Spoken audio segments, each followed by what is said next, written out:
बीकानेर में स्वास्थ्य विभाग ने सर्दी से जुड़ी बीमारियों को लेकर अलर्ट जारी किया है। सरकारी अस्पतालों और स्वास्थ्य केंद्रों को अतिरिक्त दवाइयों और चिकित्सा संसाधनों की उपलब्धता सुनिश्चित करने के निर्देश दिए गए हैं। डॉक्टरों ने नागरिकों को ठंड से बचाव के उपाय अपनाने और लक्षण दिखने पर तुरंत उपचार कराने की सलाह दी है। अजमेर में जलदाय विभाग ने पेयजल आपूर्ति की स्थिति की समीक्षा की है। पाइपलाइन लीकेज और तकनीकी खामियों को दुरुस्त करने के लिए मरम्मत अभियान तेज कर दिया गया है।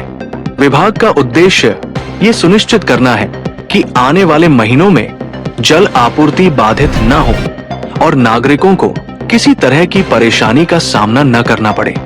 अलवर में वन विभाग ने अवैध कटाई के खिलाफ सख्त कार्रवाई शुरू की है। संरक्षित वन क्षेत्रों में गश्त बढ़ा दी गई है और नियमों का उल्लंघन करने वालों पर कड़ी निगरानी रखी जा रही है।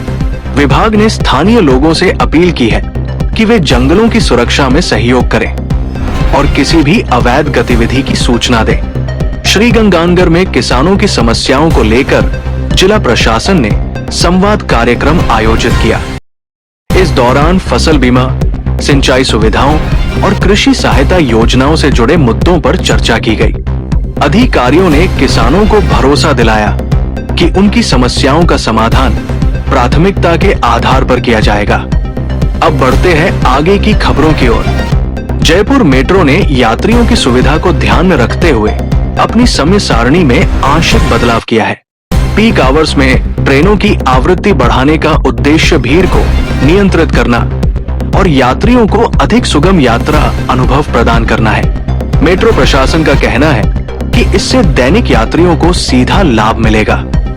सीकर में शिक्षा विभाग ने सरकारी और निजी स्कूलों की आधारभूत सुविधाओं की समीक्षा की है। स्मार्ट क्लास, डिजिटल बोर्ड और ऑनलाइन संसाधनों के विस्तार पर जोर दिया गया है।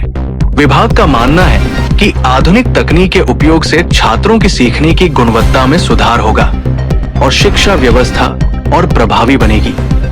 पाली में उद्योग विभाग ने लघु और मध्यम उद्यमियों के लिए एक जागरूकता शिविर आयोजित किया। शिविर में सरकारी योजनाओं, सब्सिडी, ऋण सुविधाओं और प्रशिक्षण कार्यक्रमों की जानकारी दी गई। अधिकारियों ने उद्यमियों को इन योजनाओं का लाभ उठाकर अपने व्यवसाय को आगे बढ़ाने के लिए प्रोत्साहित किया। भरतपुर में सड़क सुरक्षा को लेकर विशेष चेकिंग अभियान चलाया गया। इस दौरान ट्रैफिक नियमों का उल्लंघन करने वाले वाहन चालकों पर कार्रवाई की गई और लोगों को सुरक्षित ड्राइविंग के प्रति जागरूक किया गया। पुलिस ने बताया कि इस तरह के अभियान आगे भी नियमित रूप से जारी रहेंगे। चलिए अब अगले अपडेट पर नजर डालते हैं। नागौर में ग्रामीण विकास परियोजनाओं की प्रगति की समीक्षा की गई। अधिकारियों ने चल रही योजनाओं की स्थिति का जायजा लिया और समयबद्ध कार्य पूर्ण करने के निर्देश दिए।